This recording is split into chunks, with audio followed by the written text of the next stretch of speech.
ये जनगणना का सबसे बड़ा फ़ायदा ये है कि तमाम जातियां और समाज में रहने वाले तमाम लोगों की आर्थिक स्थिति, शैक्षणिक स्थिति, किस लोकेशंस में रहते हैं उसकी स्थिति की जानकारी भी हमको मिलेगी। आज बिहार में या जहां भी भारतीय जनता पार्टी की सरकार नहीं है, वहां किसी भी समाज को जानबूझ करके परेशान करने का कोई प्रयास नहीं किया जाता। घटनाएं। नमस्कार, आप देख रहे हैं न्यूज पो नेशन में आपके साथ तबजीत सिंह। बिहार में जाति आधारित जनगणना का रिपोर्ट कार्ड पेश कर दिया गया है। तो वहीं बात करें तो मुसलमानों की जो परसेंटेज है वो 19% से कुछ अधिक बताया जा रहा है। इसे बात करने के लिए हमारे साथ एक कांग्रेस विधायक दल के नेता हैं शकील अहमद खान। सर, जिस तरह से बिहार में जाति आधारित जनगणना का रिपोर्ट कार्ड पेश कर दिया गया है, अब कहा जा रहा है कि जिसकी जितनी भागीदारी उसकी उतनी हिस्सेदारी, तो क्या मुसलमानों को बिहार में हिस्सेदारी मिलेगी अधिक? सवाल भागीदारी के साथ साथ इंसाफ और अदल का है। और भारतीय जनता पार्टी ने जब से सरकार बनाई है, या भारतीय विचारधारा जो इस देश में चल रही है, और आरएसएस ने जिस विचारधारा को देश भर में फैलाया है, अपने कैडर बनाए हैं, उनके माध्यम से उसने एक ऐसा माहौल पैदा करवाया है कि जिस माहौल से तकलीफ़ें बढ़ी हैं। और चूँकि वो गोडसे के अनुयायी हैं और पूज्य महात्मा गांधी को उन्होंने समझिए कि उनकी तो हत्या ही कर दी है, तो ऐसे विचारधारा वाले लोग एक अपीजमेंट की बात कहेंगे, एक ये कह लीजिए कि कुछ भी अगर बोला जाएगा माइनॉरिटीज़ के बारे में, जैसे सचर कमेटी के मामले में यह जग जाहिर हुआ कि एजुकेशनली, तालीमी तौर पर, इक़्तिसादी तौर पर वो पिछड़े हैं, और उनकी स्टडी हुई। फिर माइनॉरिटी मिनिस्ट्री में कुछ बजट बढ़ाए गए, और जिन जिन एरियाज़ में स्टूडेंट्स को पढ़ने के लिए स्कूल नहीं थे, कॉलेजेस नहीं थे, उसके खोलने की बात की गई।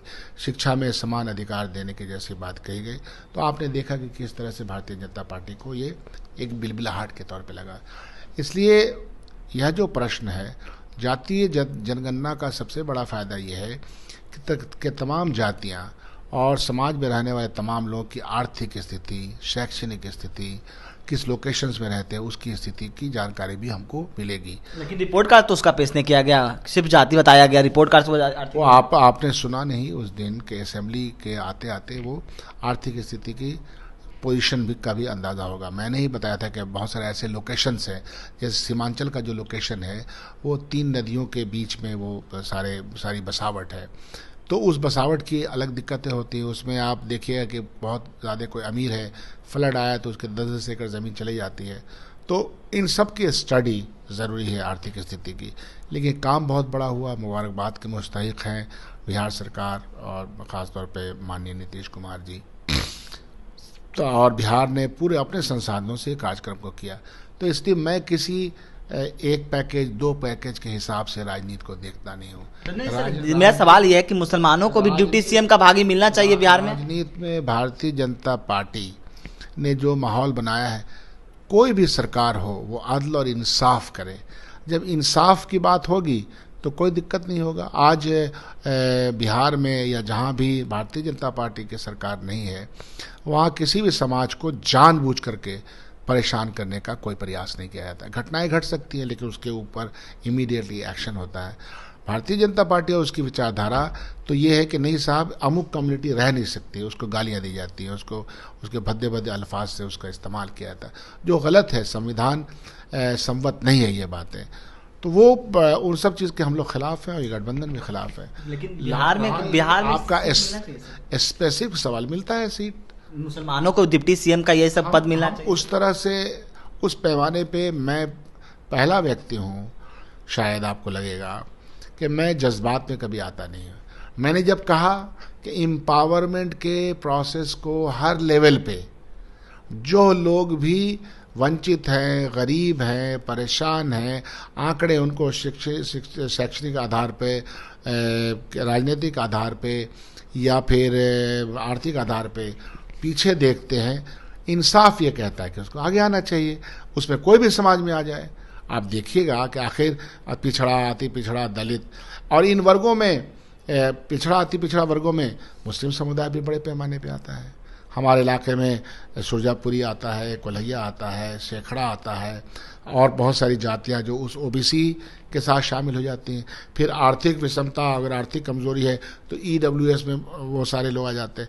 अदल और इंसाफ के साथ जब सरकारें चलती हैं और विचारधारा किसी भी कम्युनिटी के को इंसाफ देने में नाकाम होती है या चाहती नहीं इंसाफ मिले, तब ऐसे प्रश्न उठते हैं, अदरवाइज कोई दिक्कत नहीं। सर लेकिन अब आरोप ये भी लग रहा है कि आंकड़े भी गलत बताए जा रहे हैं, कि आपके भी पूर्व जो प्रदेश अध्यक्ष हैं वो भी बोल रहे हैं कि आंकड़े में गड़बड़ी है, तो और विपक्ष भी कर रहे हैं कि आंकड़े जो गड़बड़ी की गई है पेश। भारतीय जनता के पेट में दर्द, मरोड़, बिलबिलाहट, बिसबिसाहट बहुत हो रहा है, इसलिए कि वो तो चाहते ही नहीं थे कि जनगणना हो। लेकिन वो अभी तो डेलीगेट्स में साथ थे आप लोग। नहीं नहीं नहीं, नहीं, वो तो ऊपर से इनके तो पता है ना कि इनके अंदर क्या है बाहर क्या है, तो झूठ बोलने की एक मशीन बन गए हैं वो लोग, प्रोपेगेंडे की, झूठ बोलने की।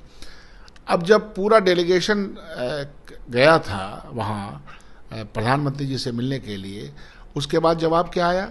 सुप्रीम कोर्ट में हल्फनामा किसने दिया? एन के एन प्रकार डायरेक्टली इनडायरेक्टली किसने इसको रोका?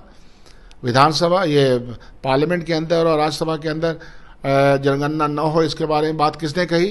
तो भारतीय जनता पार्टी के पास कोई चेहरा बचा नहीं। वो ओबीसी, ईबीसी, दलित के खिलाफ पार्टी है।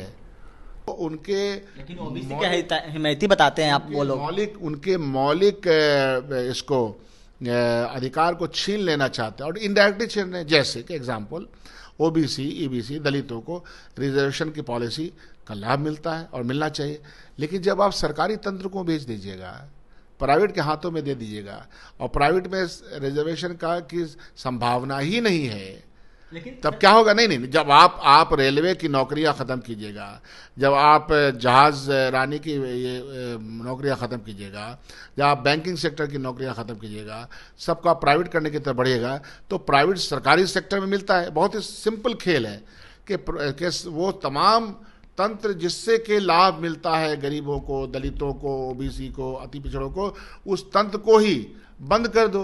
बोलेगा नहीं, हम तो चाहते हैं कि रिजर्वेशन मिले, लेकिन जहां मिलेगी वो तंत्र बंद हो गया, तो ये तो और भी खतरनाक बात हुई ना। लेकिन सर आप ओबीसी की बात करें कि भारतीय जनता पार्टी ओबीसी के हिमायती नहीं है, लेकिन जेपी नड्डा जब बिहार पहुंचे थे तो वो कह रहे थे कि सबसे अगर ज्यादा अधिक है ओबीसी तो हमारे पार्टी में सांसद हैं, मंत्री हैं, उन्होंने जोड़ाया। उन्होंने ये भी कहा कि कांग्रेस में जितने ओबीसी, जितने सांसद हैं उतने हमारे उससे 4 गुना अधिक ओबीसी हमारे पास है। उनके आंकड़ों के मकर जाल में पड़ने की कोई आवश्यकता नहीं है। उन्होंने देश के इतने ज़्यादा करोड़ों करोड़ नौजवानों को बेवकूफ़ बनाया और उसके मकर जाल में लोग फंसे। 2 करोड़ नौकरी आएगा और 15 लाख रुपया आएगा, तो कौन नहीं इसमें जाल में फंसेगा? यानी कि झूठ बोल रहे हैं वो भी। 100% झूठ बोल रहे हैं। नहीं तो वो ये कर दे कि प्राइवेट सेक्टर में हमारा रिजर्वेशन होगा। है हिम्मत कि अंबानी और अडानी की कंपनियों में पिछड़ा, अति पिछड़ा दलितों की नौकरी आरक्षित होगी? राहुल गांधी जी ने पार्लियामेंट में सवाल उठाया था तो चीखने चिल्लाने लगे कि ब्यूरोक्रेसी में क्या हालत है, जुडिशरी में क्या हालत है, हायर एजुकेशन में क्या हालत है। तो इसलिए समाज चिंता कर रहा है, समाज को वो पीछे ढकेलना चाह रहे हैं। और समाज में अधिकार सबका बराबरी का है, बराबरी के अधिकार को न देने के लिए एन के एन प्रकार वो प्रयास करते रहते हैं। तो झूठ बोल करके तो अपने मकर जाल में कोई भी फंसा सकता है। आइए ना 2024 में देखा जाएगा क्या होता है। मंडल कमीशन के विरोध करके हमको याद नहीं है, ये सभी लोग जवाहरलाल नेहरू विश्वविद्यालय में अखिल भारतीय विद्यार्थी परिषद के तमाम लोग मंडल कमीशन के विरोध में खड़े थे। चलिए, ये थे हमारे साथ कांग्रेस विधायक दल के नेता शकील अहमद खान। इन्होंने साफ तौर पर कहा है कि आइए 2024 में आप लोगों को पता चलेगा। इस तमाम खबरों को बने रहे नीश के साथ। नमस्कार।